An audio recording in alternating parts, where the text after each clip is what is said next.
Pitong persona ang inaresto kan Nava Municipal Police Station makalis maaktuhan na nagkakawat nin iligal na sugal na tong-its. 5 sa mga arestadong persona ang mga senior citizen na nag-eedad 62 hasta 73 anyos. Mantang duwaman sa mga ini ang 35 asin 45 anyos. Para mientras ining pigkustudiya kan mga otoridad, alagad liwat na pinalibre huli sa humanitarian consideration. Mga maedad na kaya ang mga naarestong persona. Alagad iaagi man giraray ang mga ini sa regular filing of case kan PNP sa pagbayular sa PD 1602 o illegal gambling.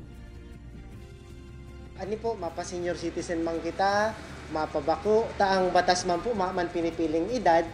Kung malibang po kita na magamit kita ng mga card, mga baraha, make sure po na mayong imbueltong kwarta. That once po kayang may imbueltong kwarta yan, any amount, considered po yan as illegal gambling.